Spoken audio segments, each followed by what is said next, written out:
Dans les deux précédentes vidéos, je vous ai parlé de comment activer une respiration plus complète. Donc utiliser 100% de votre capacité pulmonaire en utilisant tout d'abord l'abdomen, la partie abdominale des poumons, la partie médiane et ensuite la partie supérieure. Une très bonne base pour réussir à respirer mieux.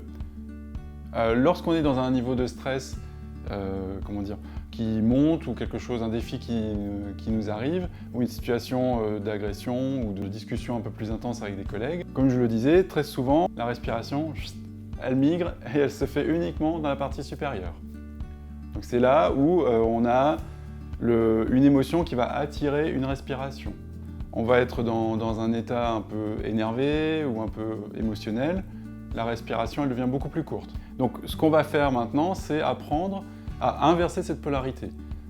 Déjà, le fait d'en avoir pris conscience, c'est un très bon pas, mais on peut agir. Ma respiration, elle ne doit pas se couper, on va rester avec une respiration fluide.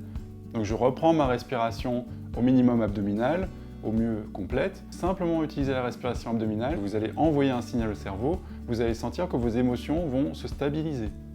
Donc évidemment, si c'est un conflit fort, il y a toujours des émotions en jeu. Mais vous allez sentir que vous reprenez un peu le contrôle sur vous-même, que vous allez baisser le niveau émotionnel. En fait, finalement, dans le quotidien, c'est très facile de travailler sur sa respiration. C'est quelque chose qui passe inaperçu. Si on a quelqu'un en face de soi, on respire avec l'abdomen, la personne ne va pas le remarquer. Mais par contre, dans votre attitude émotionnelle, ça va tout changer. Et pour aller plus loin, on a également d'autres techniques qui vont vous aider à gérer un peu mieux le stress. Donc là, il faudra sans doute un peu plus être isolé ou être un peu plus dans votre bulle, je dirais. C'est de faire des respirations avec rythme. À partir du moment où vous faites des respirations avec rythme, c'est déjà plus difficile de le faire en public.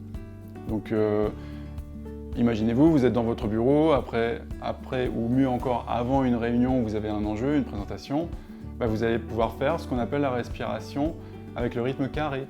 Donc vous allez inspirer, comme je l'expliquais, en gonflant d'abord la partie basse de l'abdomen, puis la partie médiane, puis la partie haute, dans un certain temps. Et dans le même temps que ce temps d'inspiration, vous allez bloquer la respiration avec les poumons pleins. Ensuite, vous allez expirer, donc en vidant la partie supérieure, puis la partie médiane, puis la partie basse, dans le même temps que le temps de l'inspiration. Et enfin, vous allez faire toujours ce même temps de cycle respiratoire, une rétention sans air avec les poumons vides. Et là, vous avez ce qu'on appelle la respiration carrée. Donc un temps d'inspiration, un temps de rétention avec air, les poumons pleins, un temps d'expiration et un temps de rétention avec les poumons vides, sans air. Et ça, c'est une respiration déjà qui peut beaucoup vous aider à stabiliser les émotions.